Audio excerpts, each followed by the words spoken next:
नमस्कार, मैं हूं आलोक मेहता। एचएस डायरी में चर्चा सत्ता, सफलता, संघर्ष और उसकी निरंतरता पर खास करके इस बात के लिए याद किया जाना चाहिए 26 मई को, क्योंकि 26 मई 2014 उस समय भारत में एक तरह से नई क्रांति, नया दौर शुरू हुआ जब नरेंद्र भाई मोदी प्रधानमंत्री बने और एक नई तरह की आशा, लोगों के मन में विश्वास पैदा हुआ कि हम कुछ परिवर्तन होने वाला है देश में। ये बात सही है कि सत्ता पाना, सफलता पाना ये तो बड़ा आसान है, लेकिन उसके साथ उसकी निरंतरता, उसको बनाए रखना, संबंधों को बनाए रखना और सत्ता को बनाए रखना, ये बड़ा कठिन काम होता है। और इस दृष्टि से ये 9 वर्ष, को 9 वर्ष पूरे हुए हैं 26 मई को, और इस दृष्टि से 9 वर्षों के कार्यकाल की जब समीक्षा की जाए तो लगता है कि बहुत बड़ा एक अध्याय लिखा जा सकता है, खास करके इस दृष्टि से क्योंकि इसमें चुनौतियां आने वाले समय में 10वें वर्ष में और अधिक है। जिस समय चाहे चुनावी वर्ष होगा, कुछ राज्यों के चुनाव होंगे, इसके अलावा देश में प्रतिपक्ष एकजुट हो गया है, होने की कोशिश कर रहा है। पूरा तो एकजुट नहीं हो सकता है क्योंकि हमेशा उनके अलग अलग अपने अपने इंटरेस्ट हैं, विचार हैं, और इस दृष्टि से लेकिन चुनौती बड़ी होगी क्योंकि उसके बाद 10 वर्षों के बाद ही उसको निरंतर बनाए रखना सत्ता को, पार्टी के लिए। लेकिन मैं ये मानता हूं कि प्रधानमंत्री नरेंद्र मोदी की जो एक क्षमता है, वो जो संघर्ष की क्षमता है, वो उनकी सफलता में हमेशा काम आता है। और उसके साथ जीवन मूल्यों की क्षमता, खास करके ये हो सकता है कि आप सत्ता के लिए कुछ भी करें लेकिन आपके मूल्य न हो, लेकिन ऐसा नहीं है। मोदी की सफलता का रहस्य यही है कि किसी भी संगठन में, खास करके अपनी पार्टी में, लोगों के साथ अपने नैतिक मूल्यों को बनाए रख करके, जीवन मूल्यों को बनाए रखकर, सामाजिक मूल्यों को बनाए रख करके उन्होंने शिखर को छुआ है। संगठन से यदि बात करें तो मैं ये कह सकता हूं कि मैं 1975 के आसपास संवाददाता के रूप में ही गुजरात में भी काम कर रहा था, मुझे लगभग 1 वर्ष के लिए। और उस समय इमरजेंसी भी आई। इमरजेंसी के दौर में नरेंद्र भाई मोदी तो भूमिगत थे और वो अपना काम कर रहे थे। कुछ लोग जिनके संपर्क में थे उनसे बातचीत होती थी और पता चलता था कि उनके मन में कितना अपने देश के लिए, अपनी आज़ादी के लिए, इमरजेंसी के विरुद्ध संघर्ष की कितनी है। तो संघर्ष की क्षमता की वहाँ से शुरुआत हुई और उसके बाद राष्ट्रीय स्वयंसेवक संघ के संस्कार कहें, उनके साथ प्रशिक्षण कहें, और फिर भारतीय जनता पार्टी के साथ काम करें। देश भर में जो उनका घूमने की क्षमता रही, काम करने की क्षमता रही, जिससे गुजरात के मुख्यमंत्री के रूप में उनको जब सफलता मिली, लोगों को आश्चर्य हुआ। पहली बार वो मुख्यमंत्री बने और पहली बार इसी तरह से वो प्रधानमंत्री बने। ऐसा नहीं है कि पहले बने फिर हट गए, नहीं, लगातार वो मुख्यमंत्री भी रहे और लोगों ने माना कि सर वो गुजरात का फॉर्मूला चल रहा है। ऐसा नहीं है। राष्ट्रीय स्तर पर उन्होंने प्राथमिकताओं को भी अलग एक दृष्टि दी। मेरा ऐसा मानना है कि उनके लिए एक, जैसे कह सकते हैं कि आधार है अपने कार्य के लिए, पद्धति में कहें, सफलता के लिए कहें, कि ज्ञान शक्ति, जनशक्ति, ये एक सबसे बड़ी प्राथमिकता की बात है। जल शक्ति, ऊर्जा शक्ति और रक्षा शक्ति, ये राष्ट्र को और अंतर्राष्ट्रीय स्तर पर काम करने के लिए उस शक्ति का इस्तेमाल कैसे किया जाए, ये नरेंद्र मोदी ने 9 वर्षों के दौरान अपने सत्ता के काल में करके दिखाने की कोशिश की।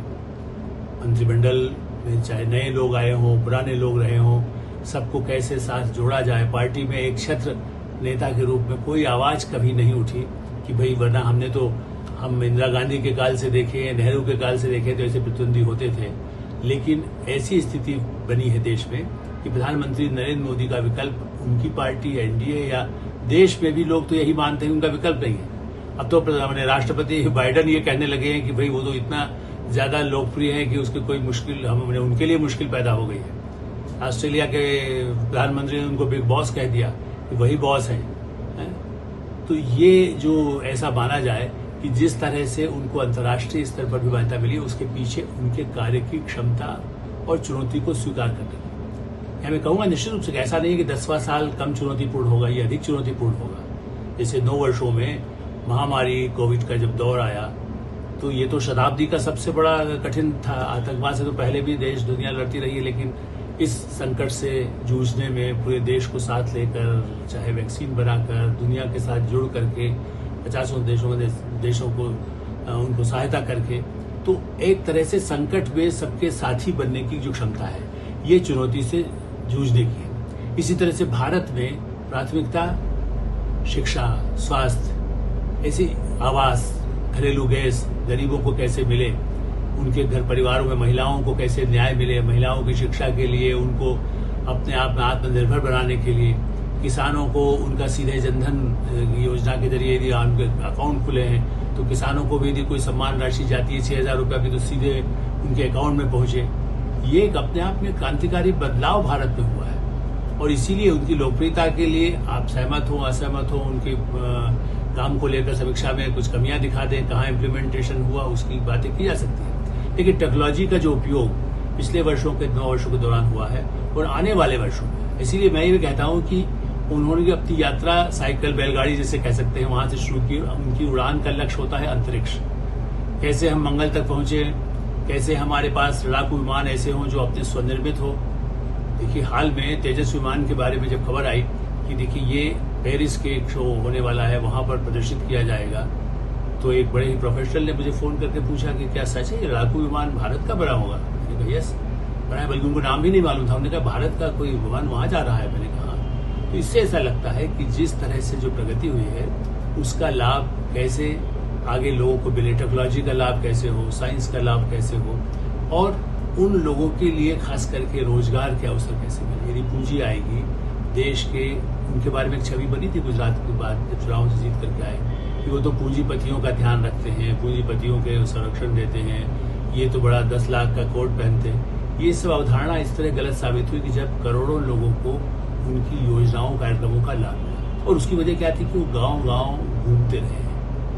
कश्मीर जैसे प्राथमिकता दी उन्होंने, कश्मीर में जब कश्मीर के लिए जिस तरह का 370 धारा को खत्म किया, ये क्रांतिकारी था। पिछले 70 वर्षों में जो काम नहीं हुआ था वो करके उन्होंने दिखाया और वो प्राथमिकता इसलिए दी कि कश्मीर भी वो लगातार घूमते रहे। जैसा मैंने पहले कहा कि वो देश के हर हिस्से में जाते रहे हैं, संगठन के नाते भी, संगठन के पदाधिकारी के नाम पे, वर्कर के नाम पर और उसके बाद प्रधानमंत्री के रूप में भी।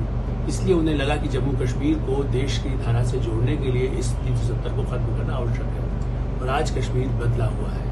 आतंकवाद की चुनौती है, चीन और पाकिस्तान की तरफ से बार बार जिस तरह के दबाव आते हैं, आतंकवाद का दबाव आता है, उसको झेलने में अंतर्राष्ट्रीय स्तर पर जो संबंध बनाए गए देश के, दुनिया के सभी देशों के साथ, पश्चिमी देशों के साथ भी, और यूक्रेन जो संघर्ष कर रहा है रूस के साथ हमारे सामरिक संबंध बढ़ते गए, फ्रांस के साथ बढ़ते गए, जर्मनी के साथ बढ़ते गए, ब्रिटेन के साथ बढ़ते गए।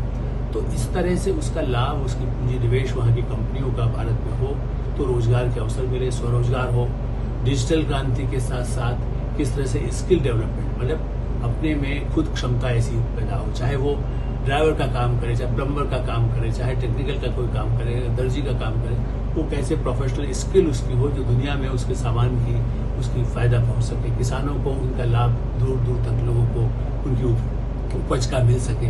ये जो प्रयास है, इसलिए चुनौतियां रहेंगी।